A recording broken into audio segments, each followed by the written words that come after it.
საარჩევნო სისტემის შესახებ საუბრობთ და ბოლო შეთავაზება რაც არის ხელისუფლების 140-ზე, როგორი არის გირჩის პოზიცია ამაზე და შემდეგ პარტიაზე გადავიდეთ ჯერ ეს ნაწილი შევავსებთ. გირჩის პოზიცია არის ის, რომ უნდა დავრწმუნდეთ ერთხელ და სამუდამოდ იმაში, რომ ხელისუფლებას რეალურად არანაირი შეთანხმების მიღწევა არ უნდა, ის უბრალოდ დროის გაწელვით ცდილობს პოლიტიკური პროცესები ამოაგდოს კალაპოტიდან. აქედან გამომდინარე, ჩემი აზრით, ჩვენ ოპოზიციამ უნდა დავიწყოთ მზადება ნებისმიერი ტიპის არჩევნებისთვის, თუ როგორც არ უნდა ჩატარდეს ის და არ უნდა მივიღოთ მონაწილეობა ხელისუფლების მიერ მოწყობილ მასკარადში, სადაც თითქოს რაღაც კომპრომისს ვაღწევთ, მაგრამ რეალურად ვიცით, რომ არანაირი კომპრომისის მიღწევა ხელისუფლებას არ უნდა, მას არ უნდა საკუთარი დაპირების ნაწილობრივ შესრულებაც კი, ამიტომ ცდილობს, რომ ეს პროცესი გადაიყვანოს ოპოზიციასთან ვაჭრობაში, რაღაც თვალსაზრისით, გადაიყვანოს თითქოს ბუღალტერიაში, სადაც ვიღაცები ერთმანეთს ევაჭრებიან 110, 120, 130 თუ ასე შემდეგ, რითაც კიდევ უფრო მეტად გამოიწვევს საზოგადოების გულის აცრუებას მთელ ამ პროცესზე, იმიტომ რომ ეცდება, რომ გარედან გამოაჩინოს ის, რომ თითქოს ადამიანები საკუთარი სკამებისთვის ვაჭრობენ და არა ის, რომ ზრუნავენ ქვეყნის მომავალზე ან რაღაც იმაზე, რომ არჩევნებმა მშვიდობიანად ჩაიაროს. ჩვენ არ უნდა ავყვეთ ჩემი აზრით ქართულ ოცნებას ამ თამაშში, უნდა დავუტოვოთ ყველაფერი რა დოკუმენტაციის მოამზადებს თვითონ მისაღებად თუ რამის მიღება უნდა, მაგრამ ასეთ არასერიოზულ პროცესში, რომელიც დღეს ქვეყანაში მიმდინარეობს და რომელიც ფაქტობრივად ქართულმა ოცნებამ ვაჭრობას დაამსგავსა, ოპოზიციამ მონაწილეობა არ უნდა მიიღოს, ჩემი აზრით. თუ რამე იქნება სერიოზული შეთავაზება, რომელიც ყველასთვის გასაგებია, რომ კომპრომისულია და ეხება იმ პირობების შესრულებას, მეტნაკლებად შესრულებას, რაც იყო დაპირებული, მაშინ ოპოზიციამ უნდა მიიღოს მონაწილეობა ერთჯერადად ამ ხარის დაჭერით. თავისთავად ცხადია, მას მერე რაც პოლიტიკური პარტიების საკითხიც იქნება რაღაც დონეზე გადაწყვეტილი. რა შეიძლება იყოს ეს ვარიანტი? აი ეს კომპრომისი. მე არ ვიცი რა ვარიანტი შეიძლება იყოს კომპრომისული, მე ვიცით, ჩემთვის მისაღები არის ის ვარიანტი, რომელიც ზოგადად პოლიტიკური ტემპერატურის დაწევას უზრუნველყოფს. ანუ იქნება შეთანხმება ოპოზიციასთან. ეს დაწევს პოლიტიკურ ტემპერატურას, როგორც ქვეყნის შიგნით, ისე ქვეყნის გარეთ. მაგრამ ჩვენ ვიცით, რომ ამ ქვეყანაში ხელისუფლებას არ აწყობს ტემპერატურის დაბლა დაწევა. მას უნდა, რომ არჩევნებმა ჩაიაროს დაპირისპირების, ჭიდაობის, მე თუ არ ამირჩევთ მიშამოვას რეჟიმში. ზოგადად. შესაბამისად, მისი ქცევებიც არის აი ამ სტიმულების ნაკარნახევი. და როდესაც ხელისუფლებას ეს სტიმულები აქვს და ის ამბობს, რომ მას უნდა შეთანხმების მიღწევა და ყველაფერს აკეთებს ამისთვის, ეს არ არის სერიოზული და არ არის სიმართლე, ზოგადად. რეალურად რა შედეგიც ამას მოყვება არის ის, რომ ახლა შეიტანენ პირობითად პარლამენტში რაღაც კანონპროექტი, შეიძლება იყოს 140 ან 150 ან რაღაცა ეგეთი. შემდეგ რაღაც რამდენიმე თვის განმავლობაში იქნება მთელი გაზაფხული ამის განხილვა, ამას მიიღებს ქართული ოცნება თუ იმას მიიღებს და შესაბამისად ავტომატურად პოლიტიკური დღის წესრიგი იწევს იქით. მე ზოგადად ოპოზიციას მოუწოდებდი, რომ დავანებოთ თავი ქართული ოცნების მანიპულაციებზე დევნას. დავივიწყოთ ეს პროცესი, მომზადოთ ნებისმიერი არჩევნებისთვის და თუ ქართული ოცნებისთვის ექნა მნიშვნელობა. თუ როგორ ჩაატარებს ის არჩევნებს, ის ყოველთვის ეცდება იმას, რომ არჩევნები ჩაატაროს ისე, როგორც მას წარმოუდგენია მისი გამარჯვებისთვის სწორად. მას ქართულოცნებას ადვთას რაც აწყობს არის ის, რომ ოპოზიციამ არ გააგრძელოს ლაპარაკი, სერიოზული ლაპარაკი იმ თემებზე, რომელიც არსებობს ქვეყანაში და რომელიც პასუხობს კითხვას, თუ რა იქნება ბიძინა ივანიშვილის შემდეგ. ახლა ოპოზიცია ამაზე არ ლაპარაკობს, ამ წუთას ოპოზიცია ლაპარაკობს იმაზე, რა პროპორციულ ვარიანტზე შეუთანხმდეს ხელისუფლებას. მაგრამ ხელისუფლების პოზიცია არის სრულად არასერიოზული და მას არ უნდა შეთანხმებების მიღწევა. ამიტომ გამოსავალი ძალიან მარტივია, ფორმულა ჩანს, ციდან რო დავხედოთ. უნდა დავანებოთ თავი ქართულ ოცნებასთან აი ამ სახის საუბარს, რომელსაც შედეგი არ მოყვება. ვიცით, რომ ხა 2 თვე კიდე მინიმუმ იქნება დრო იმისი 110 უნდა იყოს 115, 120, 125 თუ 130 და ამ პროცესის განმავლობაში ჩვენ თუ მოვკალით მოლაპარაკების და შეთანხმებების პროცესი ოპოზიციაში, ხელისუფლებას ეს აწყობს, იმიტომ რომ ჯერჯერობით ოპოზიცია არ არის მომზადებული ყველა კითხვაზე საპასუხოდ იმასთან დაკავშირებით, თუ რა იქნება ბიძინა ივანიშვილის წასვლის შემდეგ.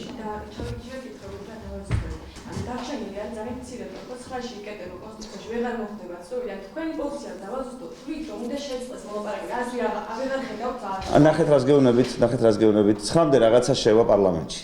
ანუ რაღაცა შევა პარლამენტში, ეს ასეთ იქნება, ესეთ იქნება. მერე როგორ გადაკეთდეს ეს შესული, იმაზე იქნება ვაჭრობა კიდე რამდენიმე თვე. შესაბამისად 9-ში კი არ გადის ვადა. 9-ში რაღაცა შედის, ხო, წარგეზე რაღაცა შევა და მერე ვაჭრობა წავა თვეების განმავლობაში.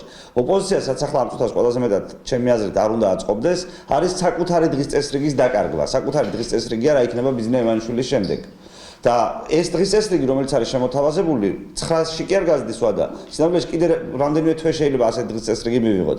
ამიტომ ოპოზიციამ უნდა შეწყვიტოს ჩემი აზრით ყოველგვარი მოლაპარაკება იმასთან დაკავშირებით, რასაც შემოიტანს ხელისუფლება პარლამენტში, თუ ის არ არის ისეთი, როგორც იყო მის მიერ თავის დროზე შეთავაზებული ოპოზიციის მიერ, გინდა ფორმალურად, გინდა არაფორმალურად და დავიწყოთ პოლიტიკური პროცესი, მართლა პოლიტიკური პროცესი და მომემზადოთ ნებისმიერი არჩევნების მოსაგებად, იმიტომ რომ ჩვენ თუ ვიქნებით დამოკიდებული იმაზე, როგორ სისტემას გვიწყალობებს ბიზნესმენები და ქართული ოცნება და ამის იმედად გავალთ არჩევნებზე, უკვე წაგებულები ვართ, გესმით? ამიტომ ჩვენ უნდა გავაგრძელოთ ჩვენი საქმე ოპოზიციამ, მათ შორის შეთანხმება იმაზე თუ როგორ იქნება პირველ რიგში მართლმსაჯულების სისტემა ბიზნესმენის მერე, ამაზე უნდა შევთანხმდეთ, ჩვენ უნდა წარუდგინოთ საზოგადოებას ნაბიჯ-ნაბიჯ, პუნქტ-პუნქტ. როგორ გითხრათ, მოზაიკა მომავალი საქართველოსი და წარმოვადგენთ მისი შეკრა, როგორ იქნება ეს ქვეყანა და ამ შემთხვევაში ჩემი აზრით ქართულ ოცნებას მაინც სხვა გზა არ ექნება, უნდა წავიდეს დათმობებზე.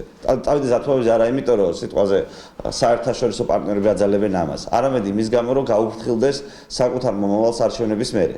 აი ეს მგონია სწორი სტრატეგია, ჩვენ ახლა დროს კარგავთ, იმიტომ რომ ხელისუფლების რაღაცნაირად ვაჭრულ შემოთავაზებებს რაღაცნაირად უნდა ვუპასუხოთ. მედიასაც აინტერესებს ეს, ხალხსაც აინტერესებს, მაგრამ ვინაიდან აქედან არაფერი არ გამოდის და ხელისუფლება ისეთია, როგორც არის, ჩვენ არ უნდა შევყვეთ მას ამ დაუსრულებელ ვაჭრობაში, დავასრულოთ ეს ამბავი. როგორც არ უნდა იყოს ისე თვითონ ხელისუფლება მიიღოს რაც უნდა თუ რამის მიღებას აპირებს პირობითად, მაგრამ საუბარი გავაგრძელოთ სხვა რამეზე. იმიტომ რომ როგორიც არ უნდა შემოიტანოს ახლა პარლამენტში, ხედავთ რომ პოლიტიკური ტემპერატურა არ იწევს. თუ პოლიტიკური ტემპერატურა დაბლა არ იწევს, ოპოზიცია ისევ უნდა იყოს ერთად და გააგრძელოს გინდა შეთანხმება მაჟორიტარებზე, გინდა მომავალი საქართველოს წარმოდგენა და ამ მის პუნქტების შეთანხმება, მაგრამ გააგრძელოს ერთად მუშაობა იმაზე თუ როგორ იქნება ქვეყანა მომავალში.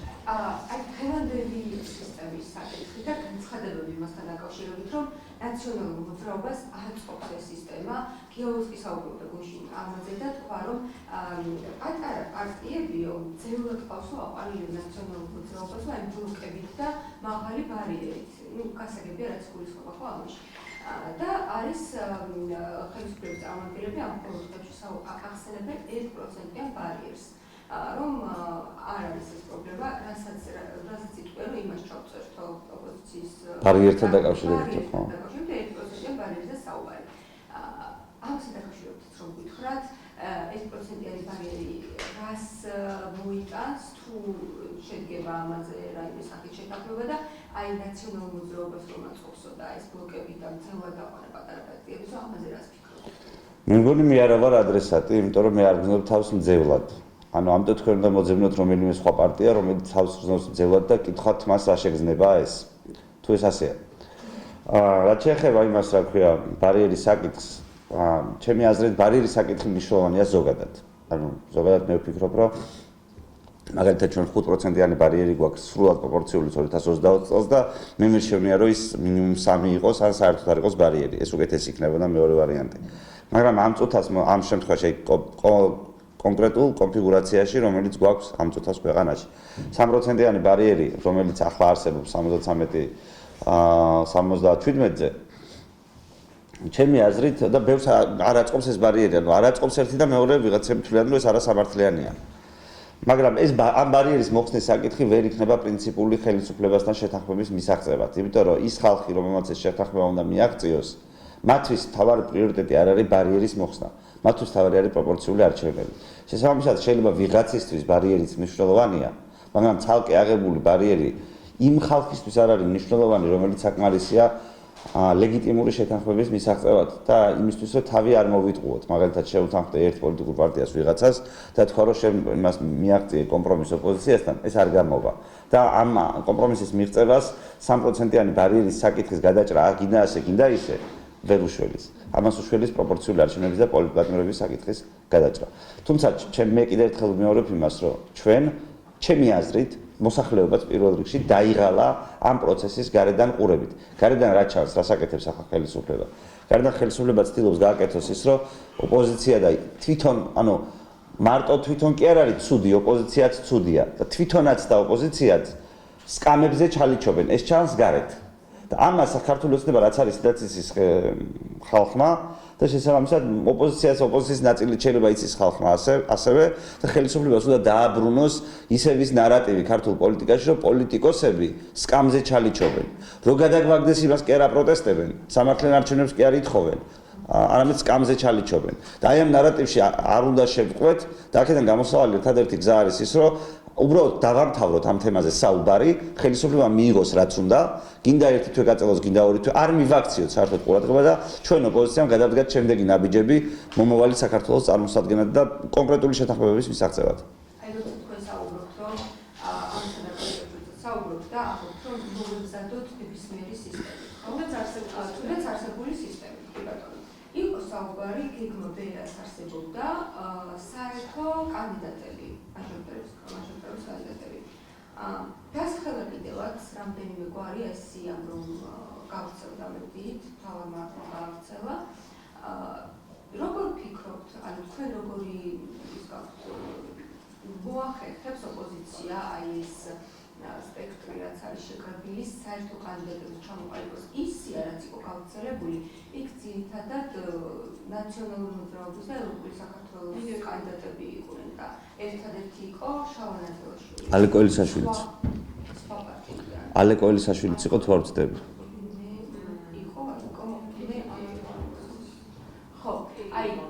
ხო, ანუ რამდენად მოხერხდება როგორი შეთანხმებები ოპოზიციურ კანდიდატებზე? რამდენად მოახერხებს ოპოზიცია რომ ჩამოყალიბდეს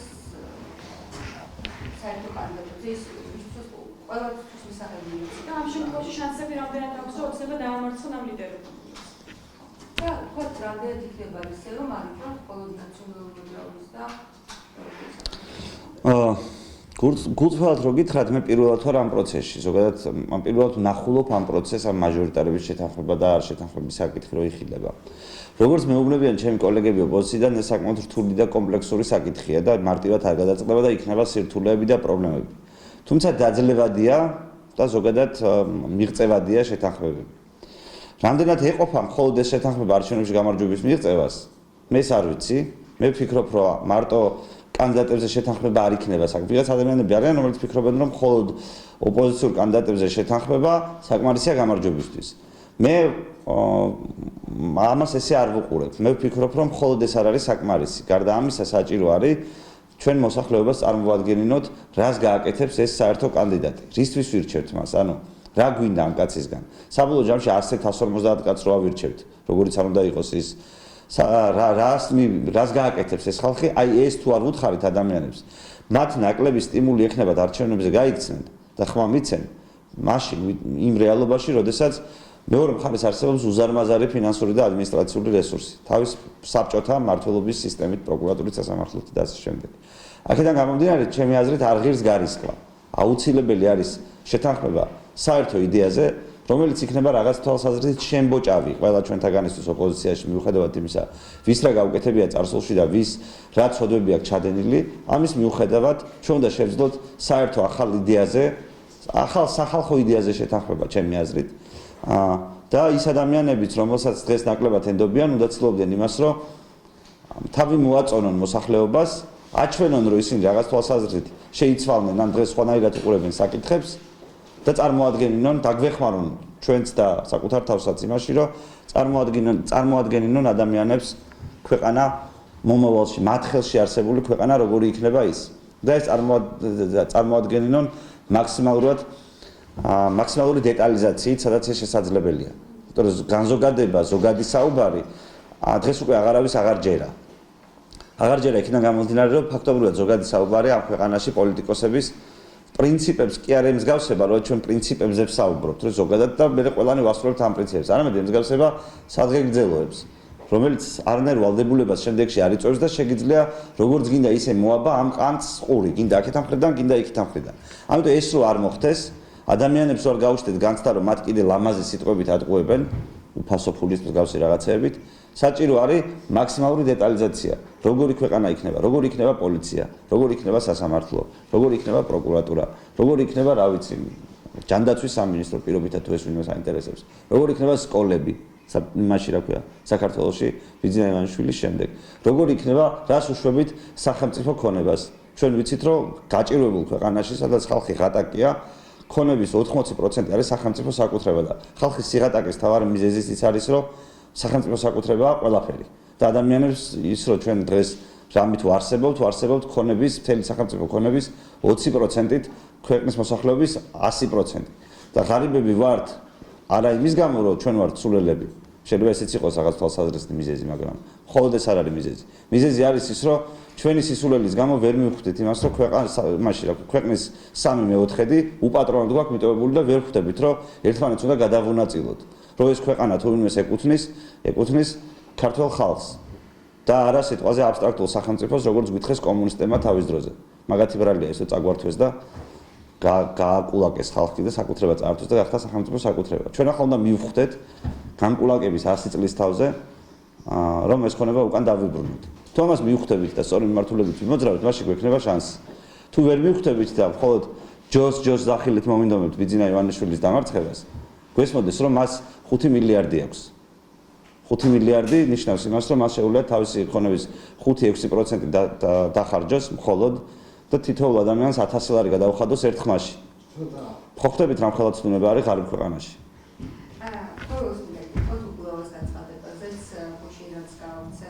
რომ მისი გათავისუფლების საკითხი ამიტომ ბარიერი გახდესო და ეთქოთ ან კოლექტივი მაქსიმალური პროფესიული სისტემის მიღების პროცესშიო და რას ფიქრობთ უგლოვასი მესმის. ანუ იმ პოზიციიდან სადაც ის არის, ის სწორად იქცევა, თulis რომ მისი ფაქტორი არ შეიძლება იყოს შემაფერხებელი ქვეყნის განვითარებისთვის. თუმცა მე მაინც რთულად მეჩვენება ამ პრობლემის გადაწყვეტა დაწევა ტემპერატურის მაშინ, როდესაც პოლიტპატრონები გვიზიან ციხეში. აქედან გამომდინარე მე მესმის უგლავასი, თუმცა ეს ჩემთვის არ ნიშნავს იმას, რომ მე დავამთავრო პოლიტიკურ პატრონებზე ლაპარაკი და ხელისუფლებას ველაპარაკო სხვა რამეზე, იმიტომ რომ პოლიტპატრონმა გიგი უგლავამ ასე გვირჩია. მე ვფიქრობ, რომ ეს მისი პოზიციაა, მისი მორალურად სწორი და გამართული პოზიცია, თუმცა მისი დათანხმება ისე, რომ ჩვენ შევურიგდეთ ხელისუფლებას და დავივიწყოთ პოლიტპატრონები, მე არ მგონია სწორი. ამიტომ მე ვფიქრობ, რომ ჩვენ პარალელურ რეჟიმში ხელისუფლებაზე ეწოლა უნდა განვახორციელოთ ყველა მიმართულებით და განსაკუთრებით პოლიტპატრონების მიმართულებით. უფრო მეცაც გეტყვით, თუ ჩემს რჩევას დაუჯერებს ოპოზიცია და ის გადავა ჩვეულებრივ რელსებზე, დაანებებს თავს ხელისუფლებასთან, ხელისუფლების შეთავაზებებზე მოლოდინებს. ანუ ამ ხელისუფლების თამაშიდან გამოვა ემოციურად. თუ უნდა დარჩეს ამ თამაში, რა თვალსაზრისით უნდა დარჩეს, ეს არის პოლიტპატრონების საკითხის ხშირი პედალირება. აქედან გამომდინარე მე მესმის გიგი უგლავასი, მაგრამ მე არ მინდა მისი აწმყო გაგრძელდეს. მე მინდა ის, რომ პოლიტპატრონები ამ ქვეყანაში არ იყვნენ ციხეში. აქედან გამომდინარე, რომ მე რაც მინდა, ჩემს მიზნებს ეწინააღმდეგება პოლიტპატრონების არსებობა. მე მაქვს მიზანი, რომ ამ ქვეყანაში ბიძინა ივანიშვილის ხელისუფლება შეიცვალოს ისე, რომ ისევ ერთპიროვნულ ხელში არ აღმოჩნდეს სრული ძალაუფლება. ანუ ხელისუფლება და განსაკუთრებით მართლმსაჯულების სისტემა ისე იყოს დახლეჩილი და დაკუცმაცებული, რომ ამ ქვეყანაში ხელისუფლებიდან წასვლის მერე იცხოვროს ბიძინა ივანიშვილმაც და მიხეილ სააკაშვილმაც. მხოლოდ ეს განაპირობებს ჩემს გარანტიას, რომ მე არ დამიჭერენ. თუ ესენი ერთმანეთს ვერ იჭერენ და ამათ ვერავინ ვერ იჭერს, მაშინ ჩვენ ვერავის ვერ გვიჭერენ ლაპარაკის გამო. მე ამიტომ ამათი გულშემატკივარი კი არ ვარ. უბრალოდ საფრთხეებს ხედავ ზუსტად. თუ შეუძლია ბიძინა ივანიშვილის მიხეილ სააკაშვილის დაჭერა, არავინ არ ვარ თუ საფრთხოთ, ხო იცით რომ არავინ არ ვარ ახლა უსაფრთხოთ. თუ მიხეილ სააკაშვილს შეუძლია ბიძინა ივანიშვილის დაჭერა, მაშინაც იგივე ხდება. არავინ არ ვარ თუ საფრთხოთ.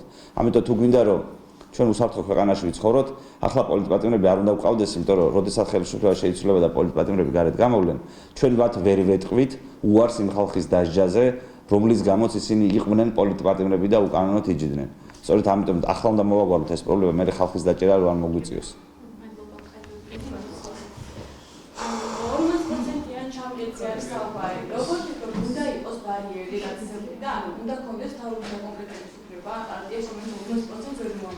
Ormaz 40%-იან ჩამკეტი არის ტყუილი.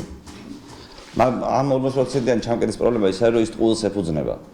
და საყოველთაო უნდობლობის პირობებში, როდესაც ჩვენ ხელისუფლებას საერთოდ არ ვენდობით, ფაქტობრივად შეუძლებელია მაგ ბარიერით მუშაობა. გეტყვით რას გულისხმობ. 40%-იანი ბარიერი ნიშნავს იმას, რომ ქართულმა ოცნებამ შეიძლება ვერ აიღოს 40%-ზე მეტი, მაგრამ მოიგოს მაჟორიტარები, თავის სიტყვაზე მოიგო ყველა მაჟორიტარი. ჯერ კომპლექტდება ქართული ოცნების მაჟორიტარებით და შემდეგ რამდენიც დარჩება სიტყვაზე 30%-ის მაჟორიტარი ყავს შეყვანილი, 10% პროპორციულად გერსება. დანარჩენი 40% რომ მიიღე ის შენ არ გეცვლება. ეს არის ჩამკეტი. მაგრამ ჩვენ ვიცით რომ არსებობენ ქართული ოცნებას უყვარს ეს მეთოდი. დამოუკიდებელი დეპუტატები. მაგალითად, ჩვენ ყავს ქალბატონი სალომე ზურაბიშვილი, რომელიც ჯერ დამოუკიდებელი დეპუტატი იყო მთაწმინდაზე და მერე დამოუკიდებელი დეპუტატად გახდა პრეზიდენტი. ქართული ოცნება გვეუბნება, რომ ის არ ყოფილა ქართული ოცნების წევრი. შესაბამისად, იმ 40%-იანი ჩამკეტით, რა 40%-იანი ჩამკეტზე თქვენ ახლა საუბრობდით, სალომე ზურაბიშვილებისთვის გზა არის ხსნილი. და მასეთ ჩამკეტს არანაირ ჩემს წინააღმდეგ იმოქმედებს ეგ ჩამკეტი. ეგ ქართული ოცნების წინააღმდეგ კი არ იმოქმედებს. ოპოზიციის წინააღმდეგ იმოქმედებს ეგ ჩამკეტი, თორე ქართულ ოცნებას აგერ რავი, აქამდეც აქვს გაკვალული გზა თავისუფალი მაჟორიტარებით, სხვადასხვა თავისუფალ მაჟორიტარს, რომელიც ქართული ოცნების წევრები არიან, რეალურად ხარს უჭერს, ფულს ახარჯავს, კოორდინატორებს ამუშავებს, ადმინისტრაციულ რესურსს ამუშავებს. ბიძინა ივანიშვილის სახე ახატია 48 ნომერზე და არა 51-ზე, როგორც ვიცით. და ასეთ პერიოდში, როცა მელაპარაკებიან ჩამკეტ მექანიზმებზე, სასაცილოდაც არ მყოფნის გულწრფელი რო იყო.